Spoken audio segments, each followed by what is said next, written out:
Telugu మ్యాట్రిమోనీకి thanks చెప్పాలి. 26 ఏళ్ల క్రితం ఇదే తెలుగు మ్యాట్రిమోనీ ద్వారానే వేళమ్మకి పెళ్లి చేశాం. పెళ్ళంటేనే తెలుగు మ్యాట్రిమోనీనే. అమెరికా ఇరాన్ ఉద్రిక్తతలతో భారత స్టాక్ మార్కెట్స్లో బ్లడ్ బాత్. దేశీయ స్టాక్ మార్కెట్లు కుప్పకూలిపోయి భారీ నష్టాల్లో కొనసాగుతున్నాయి. సెన్సెక్స్ 1400, నిఫ్టీ 400 పాయింట్లకు పైగా ట్రేడ్ అవుతున్నాయి. దీంతో కేవలం 8 నిమిషాల్లో 8 లక్షల కోట్ల రూపాయల సంపద ఆవిరైపోయింది. రైట్, స్టాక్ మార్కెట్స్ పై అనాలిసిస్ అనలిస్ట్ గీతానంద్ గారిని అడిగి తెలుసుకుందాం. గీతానంద్ గారు నమస్తే అండి. నమస్తే అండి సార్. 9 o'clock కూడా మనం మాట్లాడాం. సో ఈ 1 hourలో తేడాలు ఏ రకంగా చూడాలి? 8 నిమిషాల్లో 8 లక్షల కోట్లు ఆవిరైపోయాయి. ఎలా చూడాల్సిన అవసరం ఉంది?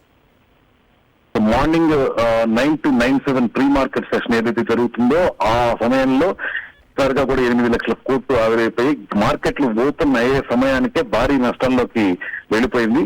అయితే గత కొద్దిసేపటి నుంచి కూడా మార్కెట్ లో కొంత బయింగ్ సపోర్ట్ కనపడతా ఉంది. అందుకే మార్కెట్ కొద్దిగా రికవరీ మార్నింగ్ 480 పాయింట్ల నష్టంతో ఓపెన్ అయినటువంటి నిఫ్టీ ప్రస్తుతానికి 380 పాయింట్ల నష్టంతో కొనసాగుతుంది. 1600కు పైగా ఒక దశలో నష్టపోయినటువంటి సెన్సెక్స్ ఇప్పుడు 1280 పాయింట్లు నష్టంలో కొనసాగుతుంది.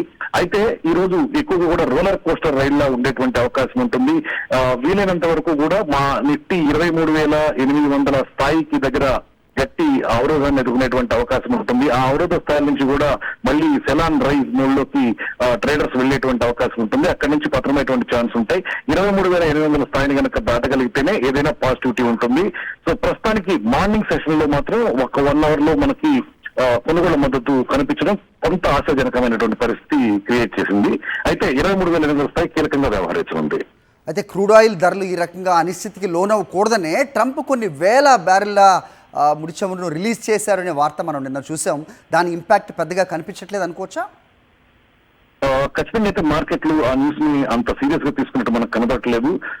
ఎందుకంటే ఇరాన్ చర్చలు ఫెయిల్యూర్ తర్వాత మార్కెట్లు ఇంత పతనమయ్యాయి. అదే ఒకవేళ ఆ న్యూస్ ని కనుక సో ముడి చమురుకి ఎటువంటి ఇబ్బంది ఉండదు, అన్ని దేశాలకు సప్లై కరెక్ట్ గా ఉంటుందనే నమ్మకాలు ఉంటే $102 క్రూడ్ ఆయిల్ ధర చేరేటువంటి అవకాశమే లేదు.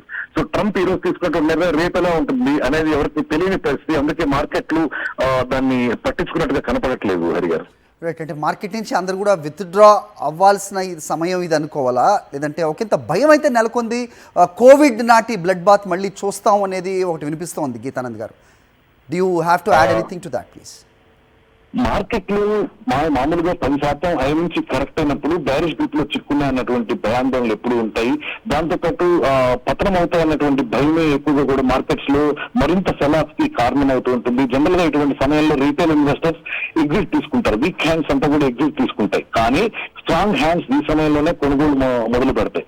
ఇప్పుడు స్టాక్స్ మీరు చూసినట్లయితే గత సంవత్సరం ఏ ప్రైజ్ లో అయితే ఉన్నాయి ఇంచుమించు మనకి ఎక్స్చేంజ్ కానీ నిఫ్టీ ఇండెక్స్ కానివ్వండి, అలాగే ఎక్స్చేంజ్ లో మేజర్ స్టాక్స్ కానివ్వండి అదే ధరలో కొనసాగుతూ ఉన్నాయి. సో ఇప్పుడు మళ్ళీ తిరిగి ఒక్కసారి ర్యాలీ వస్తే 2 సంవత్సరాలకు రావాల్సినటువంటి రిటర్న్స్ మనకు 1 సంవత్సరం వచ్చేటువంటి అవకాశం ఉంటుంది. సో దీన్ని ఆపర్చునిటీ కింద తీసుకోవాలి. సో 22,000 స్థాయికి పైన నిఫ్టీ ఉన్నంత వరకు కూడా మనం స్ట్రాంగ్ గానే మళ్ళీ తిరిగి రికవరీ ఉండేటువంటి అవకాశం ఉంటుంది. 22,000 స్థాయిని కోల్పోతే మాత్రం కొంత వీక్నెస్ మార్కెట్ లో ఉండేటువంటి అవకాశం ఉంటుంది. ఏది ఏమైనప్పటికీ కోవిడ్ అప్పుడు ఎలా అయితే భారీగా పతనమైందో అంత పతనం అయితే మనం చూడకపోవచ్చు. రైట్ గీతానంద్ గారు, థ్యాంక్స్ ఫర్ ది అనాలిసిస్ అండి.